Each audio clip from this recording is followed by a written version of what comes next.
Selamat pagi Bapak, Ibu, Saudara-saudari. Kami akan menyampaikan warta lisan kegiatan sepekan di GKI Gondomanan. Yang pertama, ibadah minggu ini 4 Juli 2021 dengan tema Siap untuk Ditolak akan dilayani oleh Ibu Diah S. Pramanasari SSI. Atas pelayanan Ibu Diah, kami mengucapkan terima kasih. Yang kedua, ibadah sekolah minggu dilaksanakan rutin setiap hari Minggu pukul 11 waktu Indonesia bagian Barat secara daring atau online. Bagi Bapak Ibu yang ingin mendapatkan informasi lebih lanjut mengenai ibadah sekolah minggu tersebut, dapat menghubungi Bapak Trianto di nomor telepon 0838 6952 6390 seperti yang tercantum di layar sebagai berikut. Yang ketiga, ibadah online Pemuda Remaja GKI akan ditayangkan pada hari Minggu 4 Juli 2021 pukul 10 waktu Indonesia bagian Barat di channel YouTube Ignite GKI.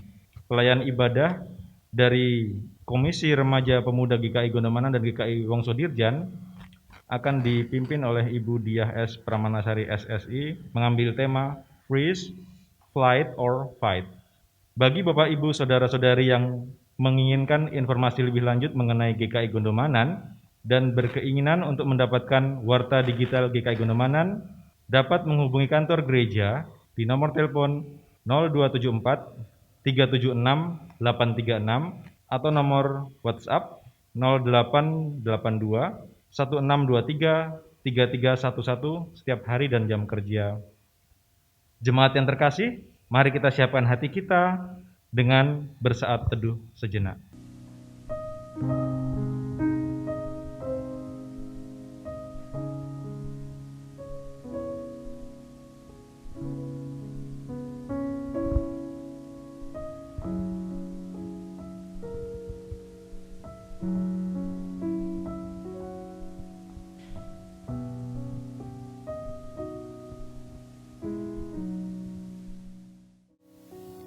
Allah mengajak kita untuk berjumpa dengannya, untuk mengalami persekutuan yang indah bersamanya hari ini.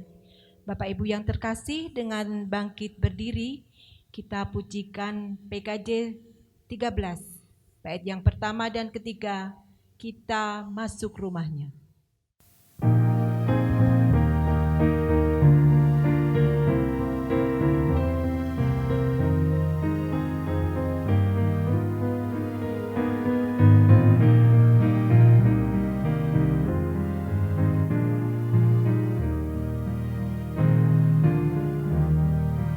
Kita masuk rumahnya, berkumpul menyembah kepadanya.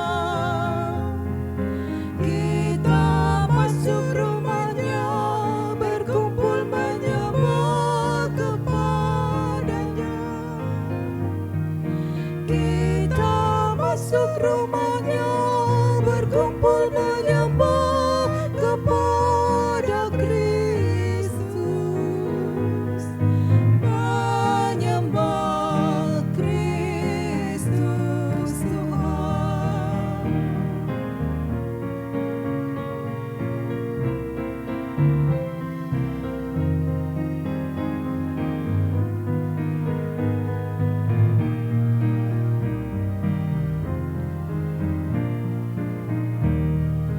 Muliakan namanya dan angkat tanganmu kepadanya. Muliakan namanya dan angkat tanganmu kepadanya. Muliakan namanya dan angkat tanganmu kepada Kristus, menyembah Kristus Tuhan. Pertolongan kita ada di dalam nama Tuhan yang menjadikan langit dan bumi serta segala isinya, dan yang sekali-kali tidak pernah meninggalkan perbuatan tangannya.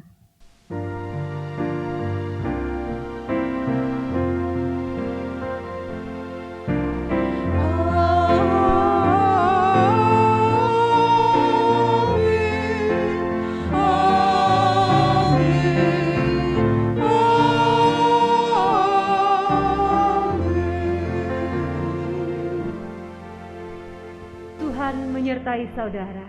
dan menyertai saudara juga. Menyampaikan kebenaran firman Tuhan itu tidak selalu mudah, terlebih lagi ketika firman itu mengandung kebenaran yang tidak sesuai dengan keinginan pendengarnya. Orang yang menyampaikan bisa saja mendapatkan penolakan, bahkan pengusiran. Di dalam situasi kondisi tertentu, penolakan dapat berujung pada ancaman kematian terhadap sang pencapai firman. Tema ibadah kita pada hari ini adalah siap untuk ditolak. Melalui ibadah ini, kita diajak untuk mendapatkan peneguhan dan penguatan untuk tetap memberitakan kebenaran firman Tuhan sekalipun mengalami penolakan. Mari kita mengakui dosa-dosa kita di hadapan Tuhan dalam doa. Tuhan, kami mengakui segala dosa dan kesalahan kami.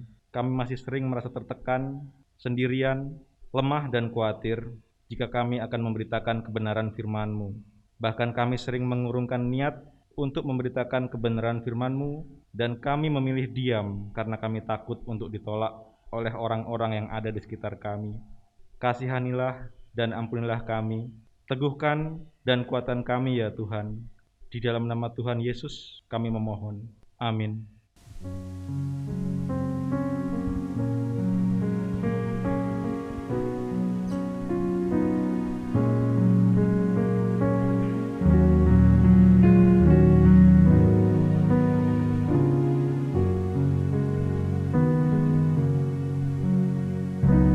Dari gunggungan malam gelap, Yesus Tuhan, ku datanglah, masuk ke dalam terang-Mu gelap. Yesus ku datanglah,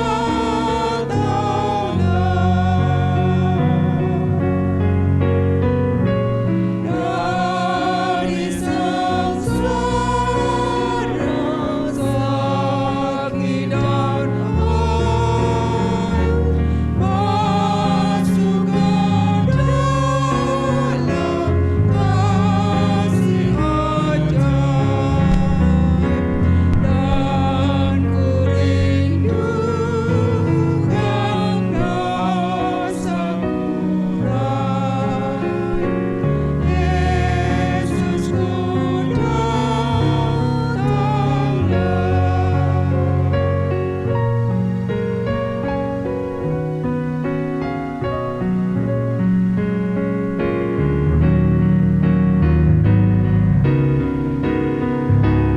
Dan ku rindukan rasaku raih, Yesus ku dari hidup yang berjalan,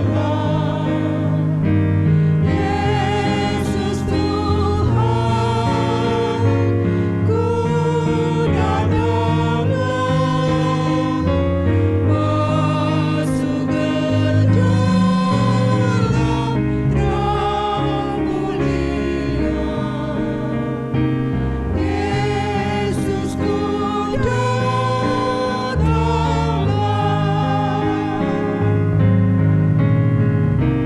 dari gelombang menderu, masuk ke dalam kasih teduh, dan ku tinggalkan susah keluh. Yesus ku datanglah.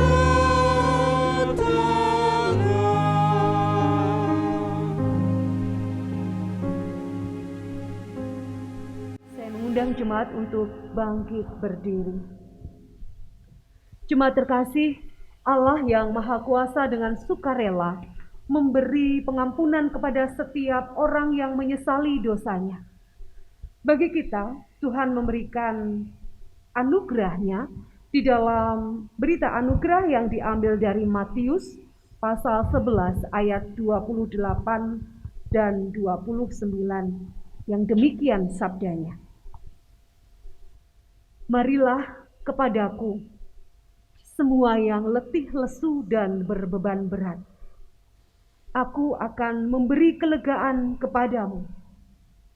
Pikulah kuk yang kupasang dan belajarlah padaku, karena aku lemah lembut dan rendah hati, dan jiwamu akan mendapat ketenangan. Demikianlah berita anugerah dari Tuhan. Syukur kepada Allah. Salam damai bagi kita sekalian.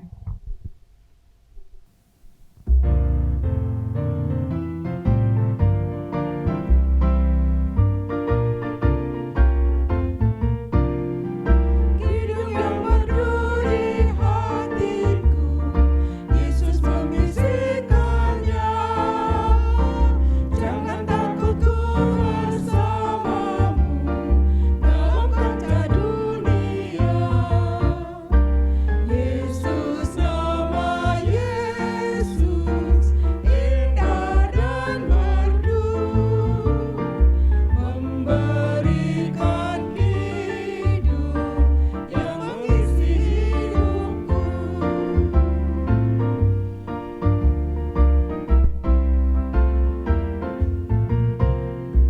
Bila ku dirundungkan malu, pencobaan yang berat, hatiku tak takut dan kecut, karena Tuhanku dekat.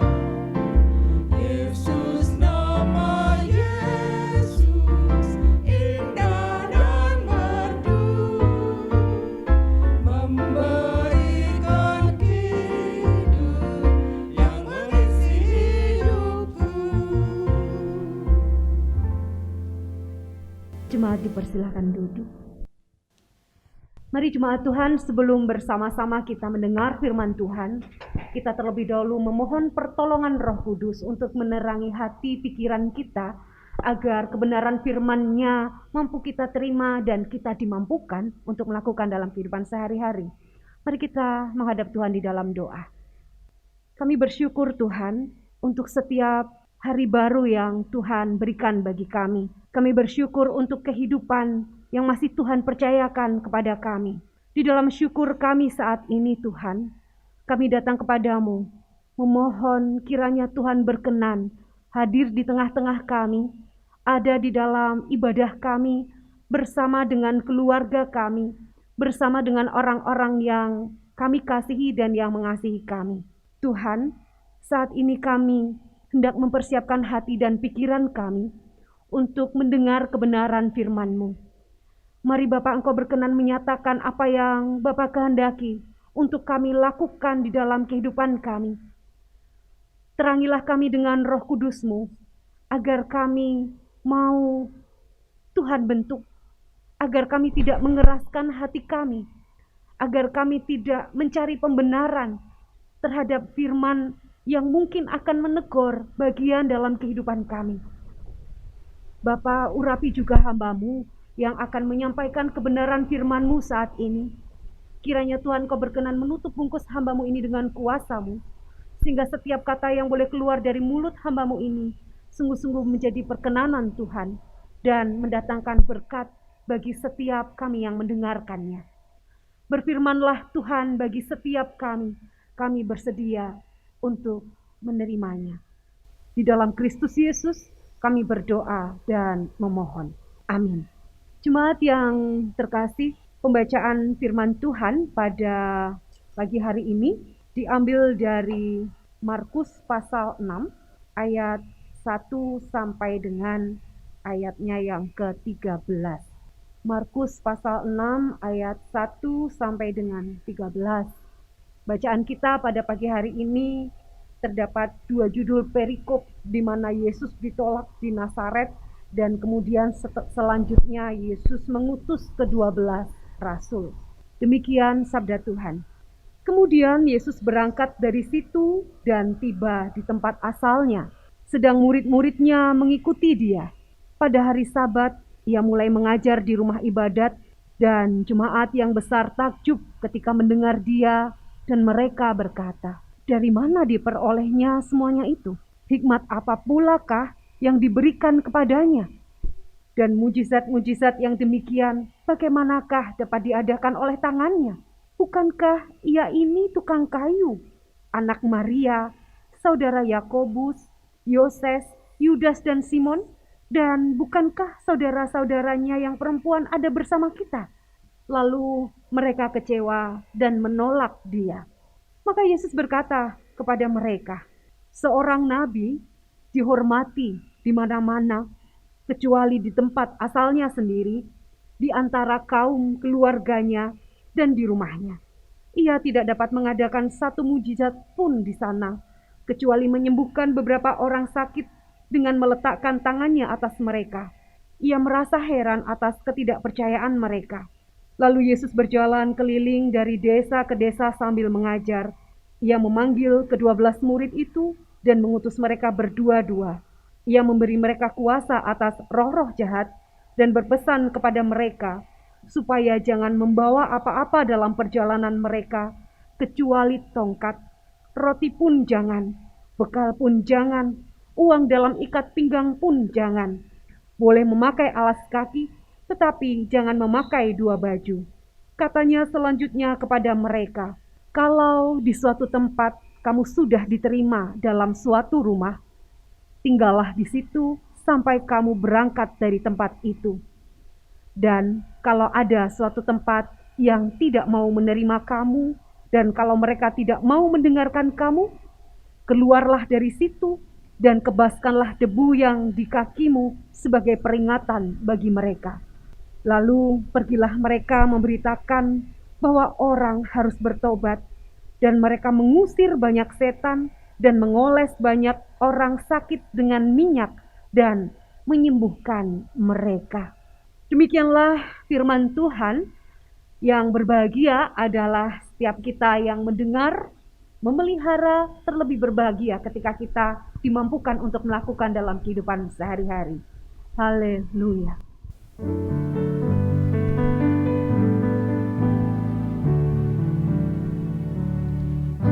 haleluya, haleluya.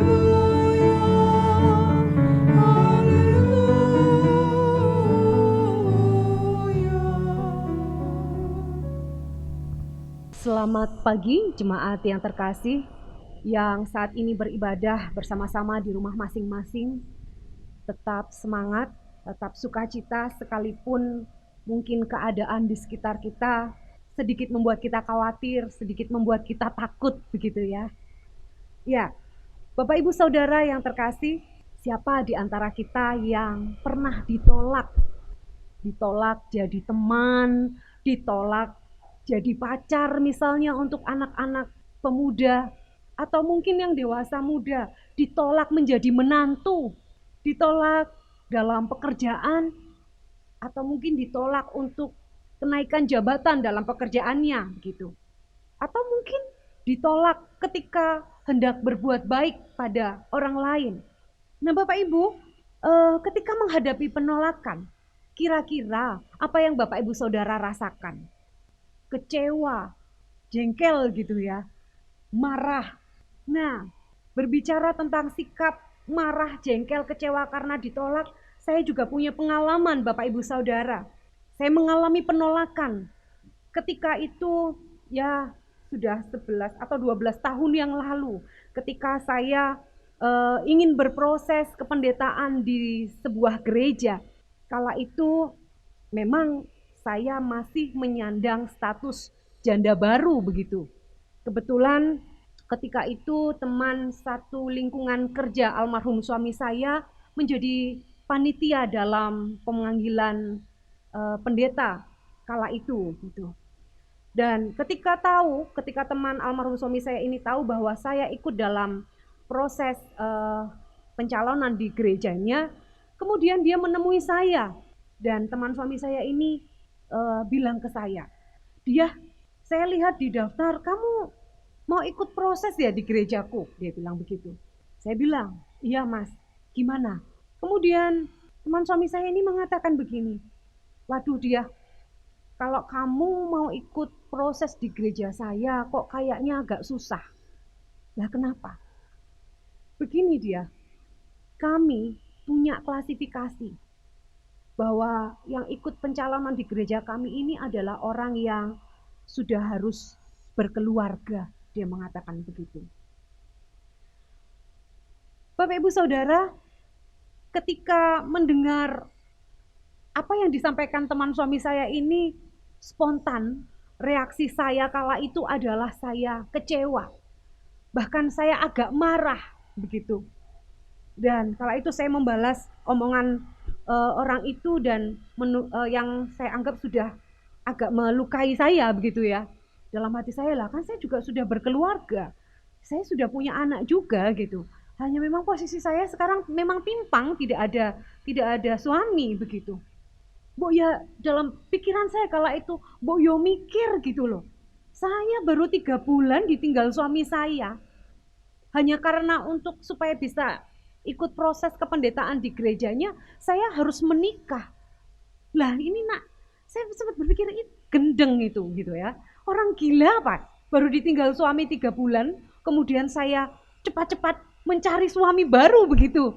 Saya sempat berpikir ini konyol gitu kan. Lalu saya jawab begini, wah mas, gak masalah kok saya gak jadi pendeta, saya bilang begitu kala itu. Memangnya mas, gampang kok cari suami baru, pasangan baru. Lah wong sekarang, kala itu ya Bu, cari cabai di pasar aja angel, saya bilang, susah. Lah harga cabai juga mahal, apalagi ini cari pasangan hidup. Saya jawab begitu. Dan kemudian saya pergi meninggalkan teman suami saya ini. Di jalan itu saya menangis.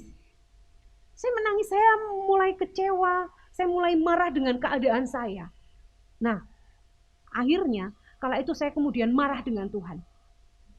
Saya bilang ke Tuhan, Tuhan, apa loh yang sudah Tuhan buat dalam hidup saya?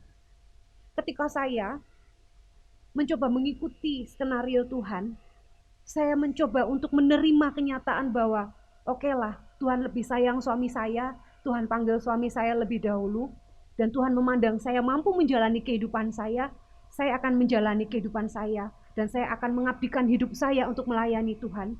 Tapi kenyataan yang saya hadapi, saya mengalami penolakan karena status yang Tuhan berikan kepada saya. Saya marah begitu dengan Tuhan. Ada kurang lebih hampir 3 bulan, saya itu males pergi ke gereja gitu. Karena mengalami penolakan itu gitu. Nah, Bapak Ibu Saudara yang terkasih, seringkali yang kita lakukan ketika kita mengalami penolakan adalah ya pertama-tama kita sedih. Seperti yang saya rasakan. Saya sedih. Waduh, kenapa sih nasib saya seperti ini begitu ya. Yang kedua adalah reaksinya adalah tadi seperti yang diungkapkan Bapak Penatua maupun Ibu PNK, bahwa marah, ada rasa jengkel. Yang dimana tadi dalam pengalaman saya pun menyalahkan Tuhan terhadap penolakan yang saya alami kala itu. Tetapi Bapak Ibu Saudara, ada juga orang yang bereaksi lain ketika mengalami sebuah penolakan. Dan ini agak jarang orang bisa lakukan, yaitu berefleksi. Ketika mengalami penolakan, sedikit orang yang mau merendahkan diri untuk berefleksi, menahan diri untuk tidak cepat bereaksi. Ada orang yang kemudian mencoba melakukan pertanyaan reflektif dalam dirinya. Apa ya yang membuat saya ditolak? Atau saya bisa belajar apa ya dari kejadian penolakan ini? Atau mungkin pertanyaan reflektif berikutnya adalah hal apa ya yang bisa saya ubah? Hal apa yang kira-kira bisa saya perbaiki? Supaya penolakan itu tidak sampai membuat saya, kalau orang Jawa bilang, ngelokro. Tidak membuat saya sedih berkepanjangan. Tidak membuat saya marah yang akhirnya tidak bisa terkontrol. Apalagi sampai menuduh Tuhan. Saudara-saudara, perasaan mana yang kira-kira lebih dekat dengan saudara? Rasa sedihkah? Rasa marahkah? Atau justru mencoba untuk berefleksi dari peristiwa penolakan? Ini jemaat terkasih, kalau kita melihat kembali perjalanan kehidupan kita, tentunya kita bersama-sama sependapat bahwa sakit rasanya ketika kita mengalami penolakan. Ketika ide kita, ketika pikiran kita, ketika pendapat kita, bahkan mungkin ketika hal-hal baik yang ingin kita sampaikan kepada orang lain langsung ditolak begitu saja, bahkan mungkin dengan kata-kata yang cenderung kasar. Penolakan di tengah kehidupan manusia itu adalah sesuatu yang lumrah, sesuatu yang wajar, sesuatu yang biasa. Lebih-lebih nih di masa pandemi ini nih kita harus siap juga. Misalnya ketika kita mau berkunjung, mungkin ada keluarga yang menolak kehadiran kita karena memang di masa pandemi ini kita sungguh-sungguh membatasi. Jadi ya jangan sakit hati gitu ya. Jangan tersinggung. Lah wong pengen gatek kayak gitu ya. Pengen memperhatikan. Saya dengar sakit, didatangi malah ndak mau, malah apa orang Jawa bilang tuh gersulo, malah menggerutu gitu, malah marah gitu. Sekali lagi, menghadapi penolakan atau mengalami peristiwa penolakan itu adalah sesuatu yang wajar, yang lumrah terjadi. Nah, semua orang pernah mengalami itu, semua orang pernah merasakannya, diterima dan ditolak. Bapak Ibu Saudara, jangankan kita, Tuhan Yesus pun juga pernah mengalami penolakan ini, dan itu ada di dalam bacaan kita pada pagi hari ini. Yesus ditolak di tempat asalnya sendiri. Yesus ditolak oleh lingkungan terdekatnya, oleh orang-orang yang dia kenal dan tentunya mengenal dia. Kalau kita perhatikan Bapak Ibu Saudara, ayatnya yang keempat, di situ Yesus mengatakan dengan sangat tegas bahwa seorang nabi dihormati di mana-mana kecuali di tempat asalnya sendiri, di antara kaum keluarganya dan di rumahnya. Nah, lalu pertanyaannya adalah mengapa seorang nabi ditolak di tempatnya sendiri, di antara kaum keluarganya dan di rumahnya? Nah, hal ini pun tentunya tidak dialami oleh Yesus sendiri. Ya, kita juga pernah mengalami atau mungkin sering mengalaminya. Pada saat kita ingin menyampaikan sebuah kebenaran, ternyata kita malah dijauhi. Kita malah dimusuhi. Ketika kita ingin menolong orang lain, ternyata pertolongan kita itu tidak dihiraukan. Bahkan mungkin bisa jadi kita ini menjadi bahan omongan karena dianggap, wah, dia pengen cari pujian tuh. Dia pengen dilihat sebagai orang yang hebat. Dia pengen menunjukkan diri tuh. Dan mungkin masih banyak pikiran-pikiran negatif orang lain tentang kita. Dalam perikop yang kita baca pada pagi hari ini, saya mencatat Bapak Ibu Saudara, setidaknya ada 2 hal yang menjadi alasan mengapa sih kita sering mendapatkan penolakan itu. Yang pertama, kondisi dan status keluarga kita. Kalau kita lihat dari teks bacaan ini, khususnya pada ayat yang ketiga, Yesus ditolak karena status keluarganya. Ia hanyalah seorang anak dari tukang kayu, anak Maria, saudara Yakobus, Yoses, Yudas, dan Simon. Bapak Ibu, kita tahu zaman Yesus sama seperti tradisi kita bahwa yang diutamakan adalah patriarkal, suami begitu. Tetapi ini tidak. Orang-orang yang ada di sekitar Yesus itu menyebutnya dia hanyalah anak seorang tukang kayu, anak Maria. Tidak disebutkan dia anaknya Yusuf kan. Nah, ini sudah mengandung unsur bahwa dia merendahkan Yesus yang saat itu sedang berbicara, yang saat itu sedang menjadi banyak omongan banyak orang ketika Yesus melakukan begitu banyak hal-hal yang menakjubkan. Bapak Ibu Saudara, dalam kehidupan kita sehari-hari, seringkali setiap penolakan-penolakan yang kita alami terjadi karena kebanyakan orang itu tidak hanya menilai diri kita sendiri, tetapi menilai juga seisi rumah kita, menilai orang tua kita, menilai anak kita, menilai pokoknya yang ada di rumah itu. Banyak orang yang menjadi heran kemudian berkata, lah bagaimana dia bisa berbuat seperti itu? Padahal bapaknya kan hanya tukang utang sana sini loh, ngapusi sana sini. Atau bagaimana dia bisa mengatakan hal seperti itu? Padahal dia itu loh dari keluarga yang broken. Bapak ibunya cerai, kakak-kakaknya juga jadi orang yang gak bener semua loh. Lah kok bisa dia ngomong seperti itu? Lah kok bisa loh dia mau nolongin orang, wong orang tuanya sendiri utangnya di sana sini. Banyak orang yang kemudian tidak mau menilai diri kita dengan kondisi kita yang apa adanya, tetapi banyak embel-embelnya, bapaknya lah, ibunya lah, saudaranya lah, begitu. Orang-orang cenderung menganggap, ya sudah kamu memperbaiki dulu lah keluargamu, baru kamu bisa berkata pada orang lain gitu. Orang masih selalu melihat siapa yang ada di sekitar kita, sehingga akhirnya kita mengalami penolakan. Yang kedua dari perikop kita, seringkali kita mengalami penolakan adalah karena lingkungan kita. Sama seperti Yesus yang dianggap rendah oleh orang lain. Dia hanya dianggap sebagai seorang anak tukang kayu dan seorang tukang kayu yang bisanya ya hanya memanfaatkan kayu apapun untuk dijadikan sesuatu. Sama halnya dalam kehidupan kita sehari-hari. Pun seringkali hal itu terjadi. Seringkali kita direndahkan.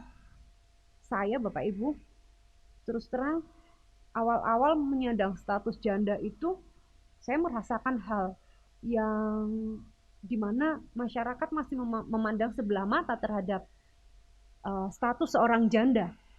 Wah, kae kok iso yo gedheke anake kaya ngono kae. Gak kae lek golek duit ki piye yo? Ngopo yo kae gitu. Saya tinggal di kampung Bapak Ibu Saudara. Awal pelayanan saya di Wongso Dirjen adalah mendampingi remaja pemuda. Dan awal-awal ketika saya baru saja ditinggal almarhum suami saya, banyak anak-anak pemuda, karena kebetulan ketika kuliah saya agak sering berkhotbah di remaja pemuda, jadi hubungan saya juga cukup baik dengan anak-anak pemuda. Dan kala itu mereka bermaksud untuk menghibur saya, untuk menguatkan saya supaya saya tidak kesepian, sehingga anak-anak ini sering main ke tempat saya. Bapak Ibu tahu apa komentar tetangga saya? Dia ngomong ke ibu saya, wah Bu Bowo, nama ibu saya ya, Bu Bowo, seneng yo, lah anakmu jek enom kok, lagi ditinggal bojone kae wis diparani cacah enom, gitu. Lingkungan, stereotip masyarakat yang masih memandang sebelah mata terhadap status janda. Atau seringkali juga ada orang yang merendahkan, misalnya, dia kan cuma lulusan SMA, atau dia kan cuma lulusan SMP.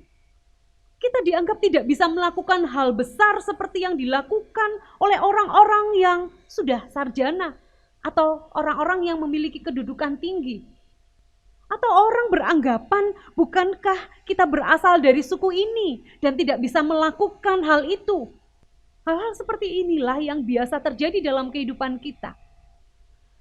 Dari setiap penolakan demi penolakan yang dialami ini, ada satu hal yang perlu kita lihat dari teladan Yesus, yaitu Yesus tidak pernah marah dengan orang-orang yang menolak dia. Yesus tidak marah kepada orang-orang di tempat asalnya sendiri. Dia tidak merenungi atau meratapi nasibnya. Aduh, kenapa ini terjadi? Atau mengapa itu terjadi? Dia juga tidak menyerah begitu saja akan kondisi yang dia alami. Hebatnya Bapak Ibu Saudara, Yesus malah berbesar hati. Kalau orang Jawa bilang, Yesus nelenggono. Dia mau menep orang umum. Dia mau menerima penolakan itu. Berbesar hati itu berarti dia tidak terbakar emosinya karena ditolak. Dia tidak marah, lalu dia tidak mengutuk kota Nazaret. Dia juga tidak ngelokro. Wah ya sudah, selesai sudah karyaku. Tidak. Tuhan Yesus tetap melanjutkan karyanya dari desa ke desa dan dia tetap mengutus para muridnya. Dia tidak memaksa orang harus menerima dirinya dan tindakan kasihnya. Tuhan Yesus bersabar dan memiliki kebesaran hati untuk menerimanya. Bahkan yang lebih hebat, dia seperti mengatur strategi dalam karyanya. Terlihat ketika di Nazaret, Tuhan Yesus tidak bisa melakukan mujizat kecuali menyembuhkan orang sakit.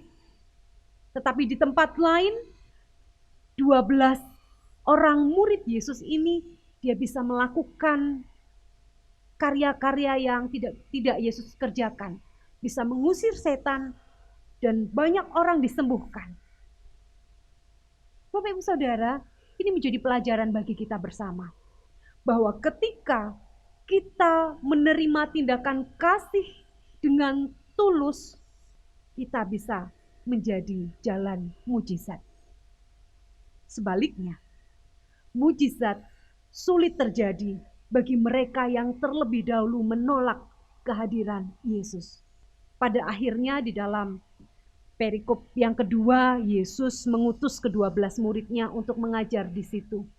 Murid-murid diminta untuk memberitakan bahwa setiap orang harus bertobat. Bahkan mereka pun mengusir banyak setan dan menyembuhkan orang sakit.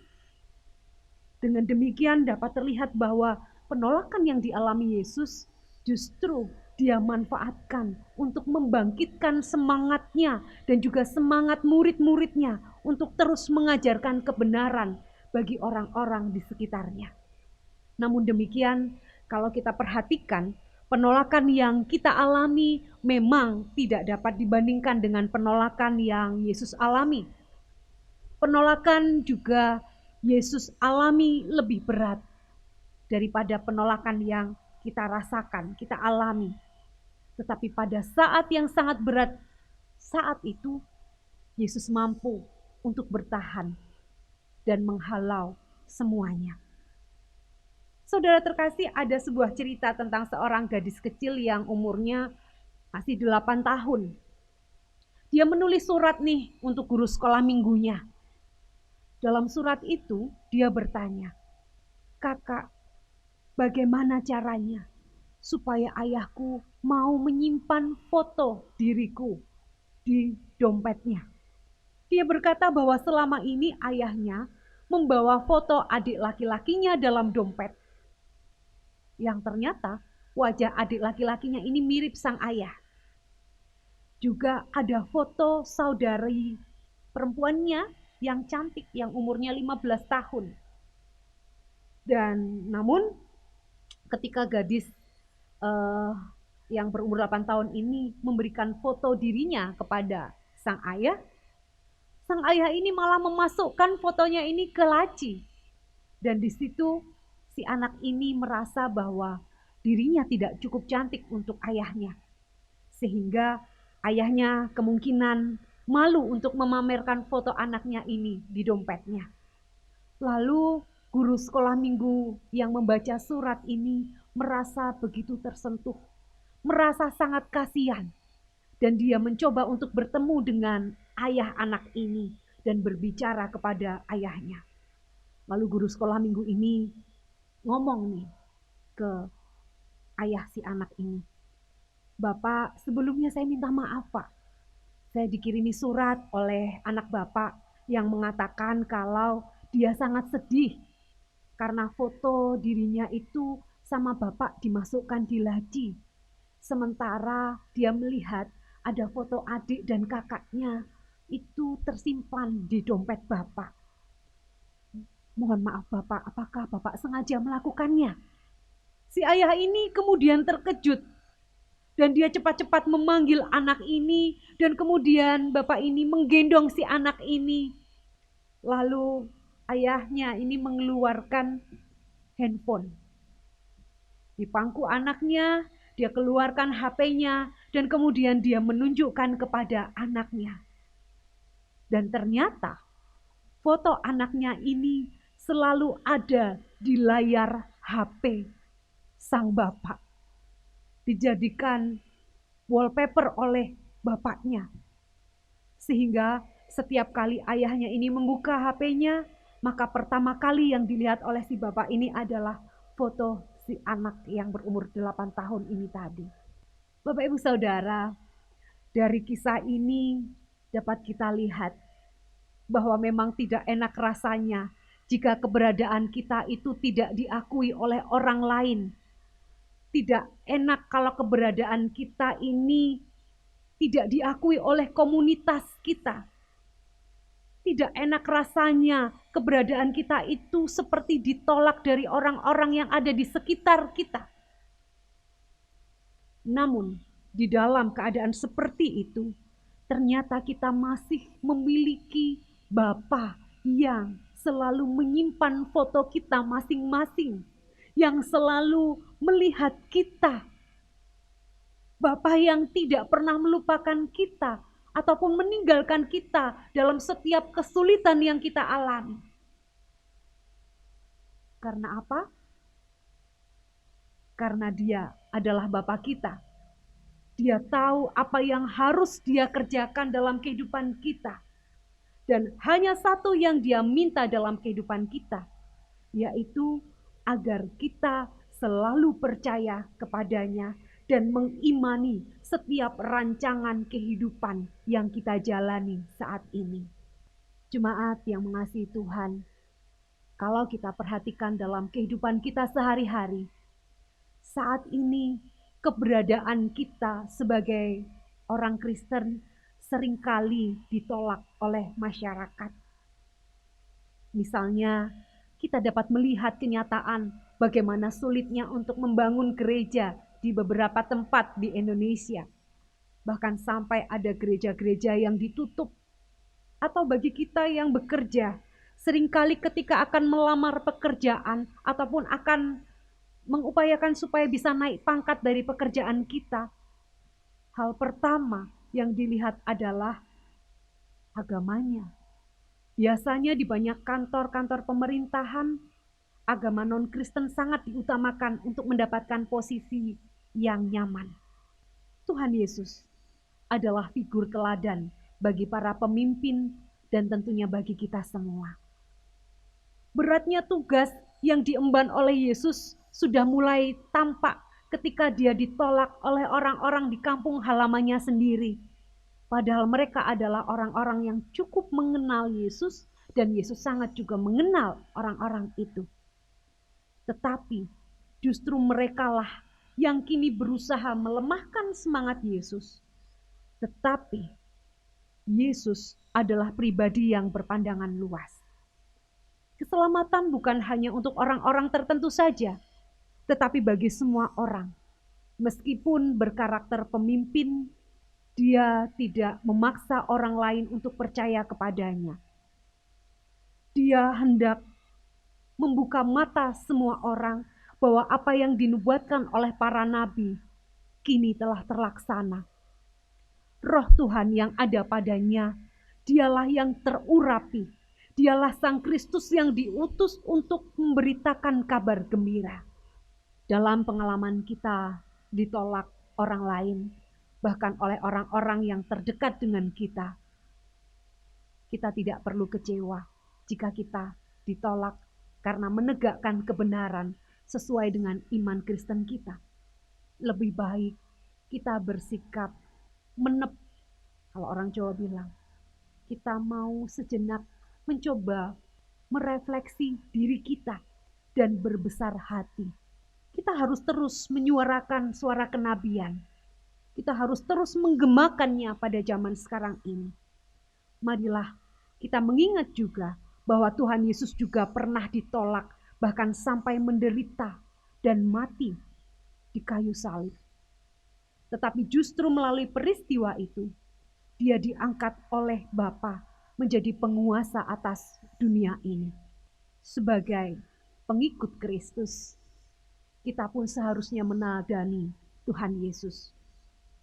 Apapun penolakan dunia ini, hendaklah kita terus maju dan berjuang demi iman kita kepada Kristus. Dan kalau kita bisa bertahan, kitalah pemenang atas hidup kita. Apapun yang terjadi dalam kehidupan kita, saudara, percayalah bahwa Tuhan tidak akan meninggalkan kita. Tuhan Yesus memberkati kita semua. Amin.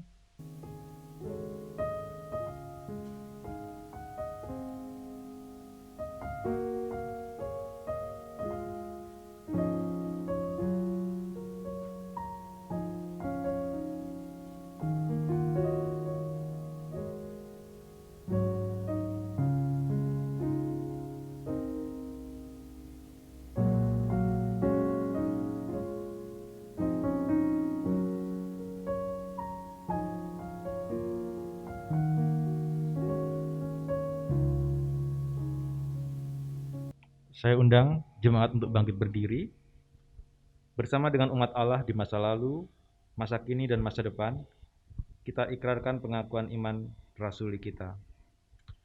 Aku percaya kepada Allah, Bapa yang Maha Kuasa, Khalik langit dan bumi, dan kepada Yesus Kristus, Anak yang tunggal Tuhan kita, yang dikandung dari Roh Kudus, lahir dari anak darah Maria, yang menderita sengsara di bawah pemerintahan Pontius Pilatus, disalibkan, mati dan dikuburkan, turun ke dalam kerajaan maut. Pada hari yang ketiga, bangkit pula dari antara orang mati, naik ke sorga, duduk di sebelah kanan Allah, Bapa yang Maha Kuasa.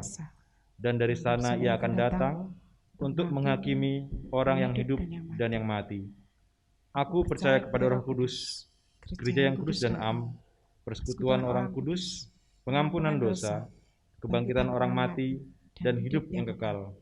Amin. Saya persilahkan jemaat duduk kembali. Perjamuan kudus yang akan kita selenggarakan pada tanggal 18 Juli 2021. Pada hari Minggu tanggal 18 Juli 2021, kita akan merayakan perjamuan kudus secara online.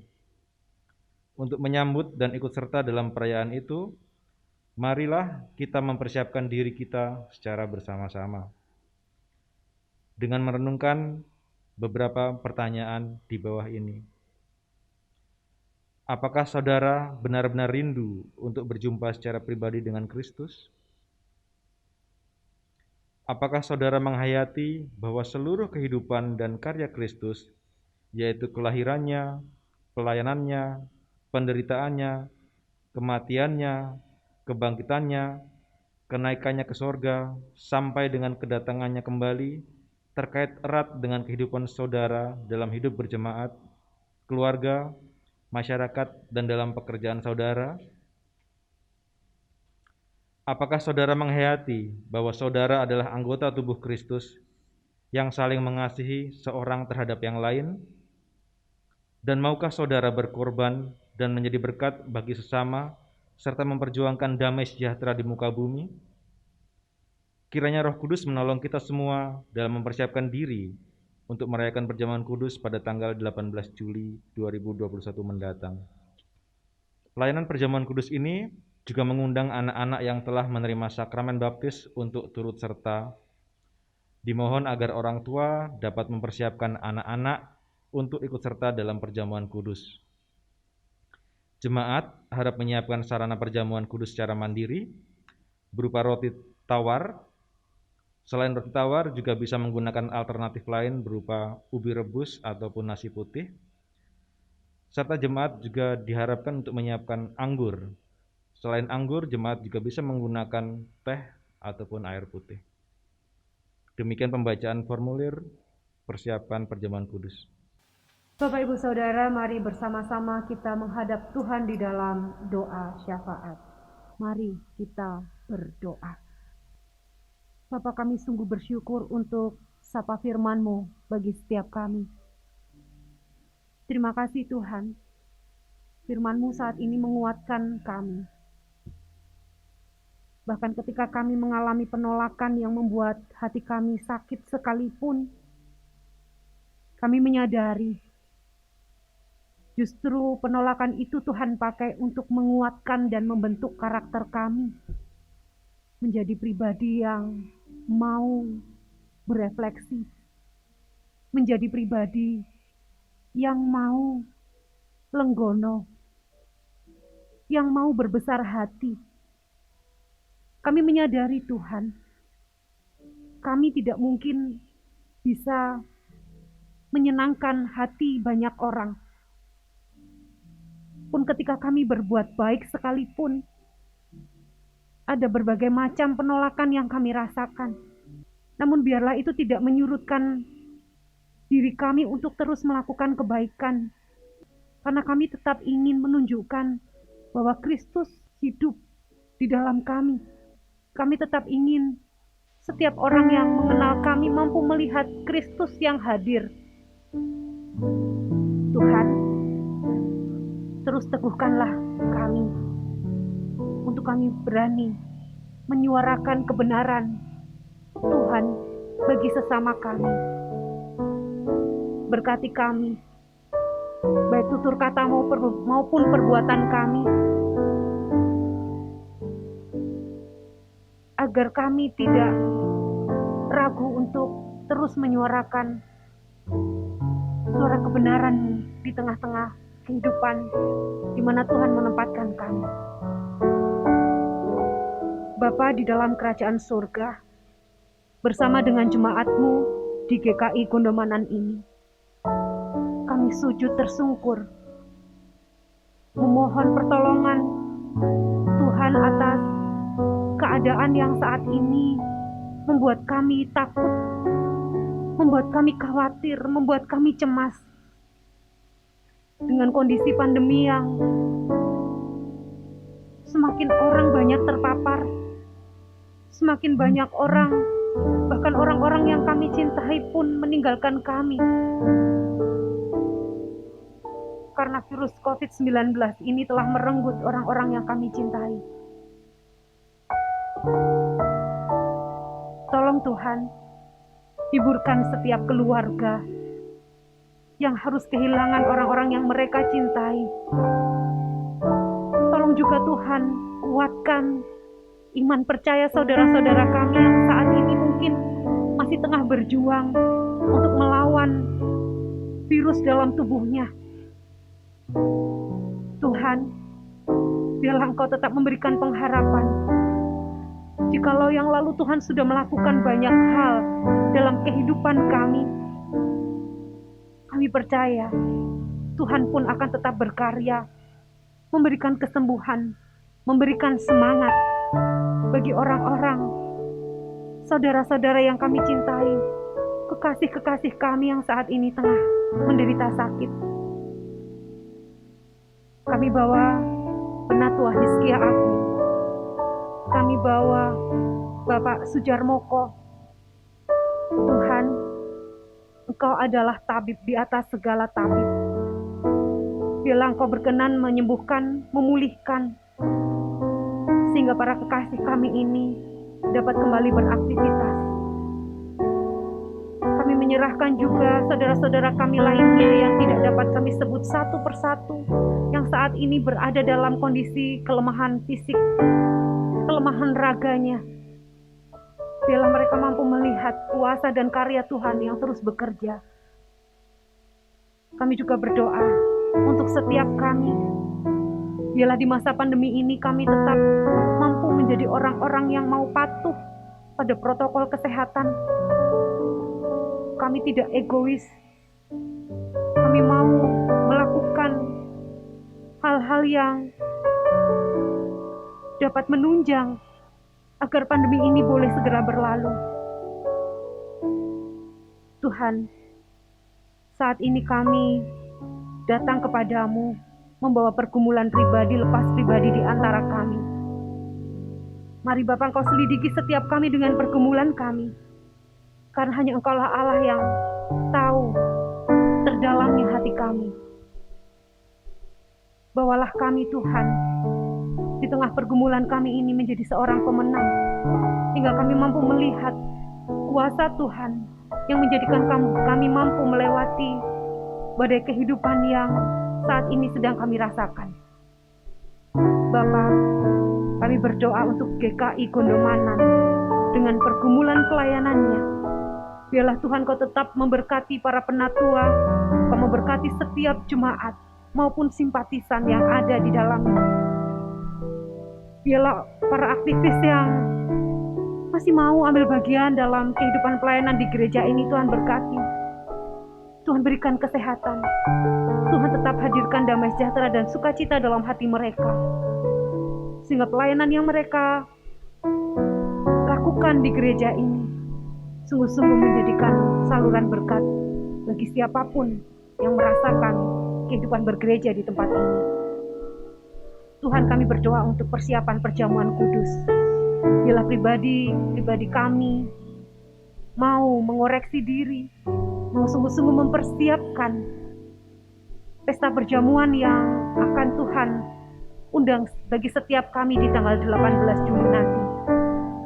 Tolonglah kami, agar kami mau dengan sungguh-sungguh mempersiapkan diri dengan baik, karena Tuhan sendiri yang telah mengundang kami di dalam perjamuan ini. Kami berdoa Tuhan untuk para kekasih kami yang boleh merayakan ulang tahun kelahiran maupun ulang tahun pernikahan. Kami berdoa untuk Ibu Impun Pratiwi, Ibu Arianti, dan juga Penatua Juprianto, di mana di minggu-minggu ke depan akan merayakan kelahirannya. Biarlah pertambahan usia ini semakin menyadarkan kepada para kekasih kami ini bagaimana Tuhan begitu mengasihi mereka. Dalam jerih juang mereka, Tuhan hadir bersama-sama dengan mereka. Terus Tuhan berkati apa yang menjadi harapan dan apa yang menjadi keinginan para kekasih kami yang berulang tahun ini. Kami juga berdoa untuk keluarga Bapak Tera, Braja Hosa, dan Ibu Made Primaswari, Bapak Rudi Cahyadi dan Ibu Mina Suminar Ningrum, Bapak Catur Puji Hartono, dan Ibu Kristi Vina Damayanti. Terima kasih Tuhan, Kau bersama-sama mengarungi kehidupan rumah tangga mereka, kehidupan berkeluarga mereka. Teruslah Tuhan Kau hadir, menjadi kepala keluarga di tengah-tengah keluarga ini. Biarlah keluarga ini mampu menjadi terang dan garam, sehingga setiap orang yang melihat keluarga ini mampu melihat kehadiran-Mu di tengah-tengah mereka. Tumbuhkan cinta kasih di antara suami istri ini, dan terus tambahkan cinta kasih mereka, hingga mereka mampu melihat hubungan yang indah di dalam Tuhan. Bapa, kami berdoa untuk bangsa dan negara kami. Kiranya Tuhan terus memberkati para pemerintah yang saat ini tengah berjuang untuk mempercepat proses vaksinasi agar terjadi kondisi kesehatan yang kumulatif sehingga itu mampu mengurangi laju percepatan orang-orang yang terpapar. Kiranya Tuhan, Engkau berkati bangsa ini, jauhkan bangsa ini dari orang-orang yang hanya akan mengganggu stabilitas bangsa dan negara kami. Berkati para pemimpin bangsa kami Tuhan, berikan mereka kebijaksanaan untuk memimpin negara kami. Bapa di dalam surga, ada begitu banyak hal yang ingin kami haturkan di hadapan Tuhan. Namun Tuhan, karena keterbatasan kami percaya Roh Kudus-Mu menolong dan memampukan kami untuk menyampaikan hal-hal yang tidak mampu kami ucapkan di hadapan Tuhan. Oleh karena itu ya Bapa, biarlah Engkau sendiri yang berkenan menjawab dan mengabulkan setiap doa dan permohonan kami, pribadi lepas pribadi. Di dalam nama Tuhan kami, Yesus Kristus, kami menyerahkan setiap doa dan permohonan kami ini di dalam doa yang Tuhan ajarkan kepada kami.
Saudaraku, marilah kita memberikan persembahan syukur kepada Tuhan dengan mendasari persembahan kita dengan bacaan kitab suci dari 2 Korintus 9 ayat 7 yang demikian. Hendaklah masing-masing memberikan menurut kerelaan hatinya, jangan dengan sedih hati atau karena paksaan, sebab Allah mengasihi orang yang memberi dengan sukacita. Dan Allah sanggup melimpahkan segala kasih karunia kepada kamu, supaya kamu senantiasa berkecukupan di dalam segala sesuatu, dan malah berkelebihan di dalam pelbagai kebajikan. Persembahan dapat saudara sampaikan melalui rekening BRI cabang Katamso dengan nomor rekening 0245 01 008 391 530 atas nama Majelis Jemaat GKI Gondomanan, dan persembahan dapat pula diserahkan secara langsung ke kantor gereja setiap hari dan jam kerja. Baik Bapak Ibu Saudara, kita akan berdoa untuk persembahan yang kita berikan ini. Saya ajak Bapak Ibu Saudara untuk bangkit berdiri. Kita akan membawa persembahan kita kepada Tuhan melalui doa. Kita berdoa. Ya Tuhan Allah, Engkau adalah sumber dari segala yang baik dan indah dalam kehidupan kami. Sebagian dari pemberian-Mu kami serahkan kembali kepadamu.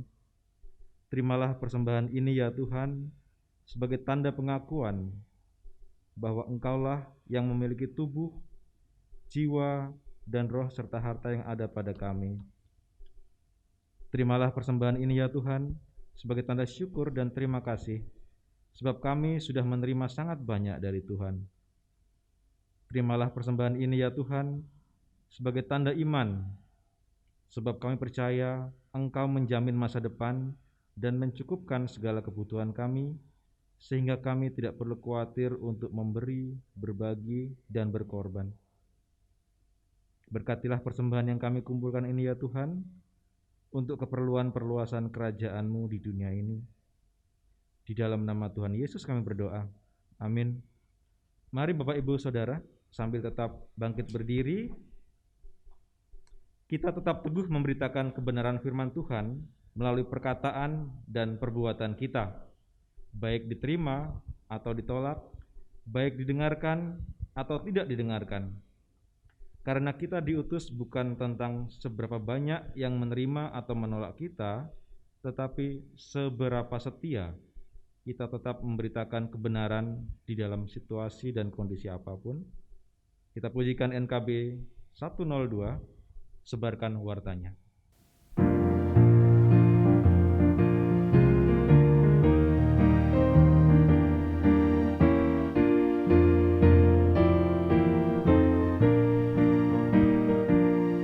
Sebarkan wartanya kepada manusia yang hidup berkesan di dunia yang resah. Maklumkanlah segala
Tuhan, arahkanlah hatimu kepada Tuhan.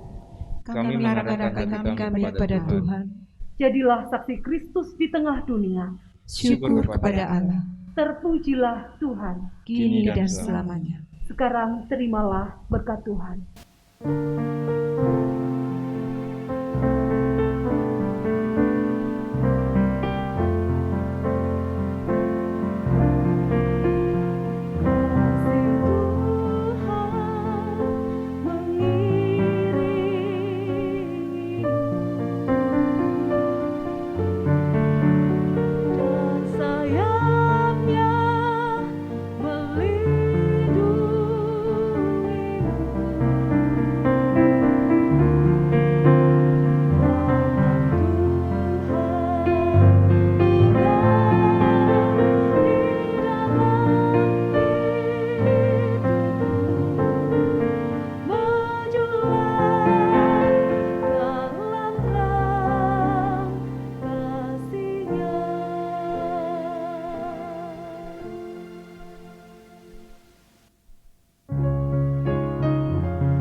Mengucapkan selamat hari Minggu. Mari kita tetap mematuhi protokol kesehatan dimanapun kita berada dengan menjalankan 5M, yaitu mencuci tangan dengan sabun, memakai masker, menjaga jarak, menjauhi kerumunan, dan membatasi bepergian. Tuhan Yesus memberkati. Amin.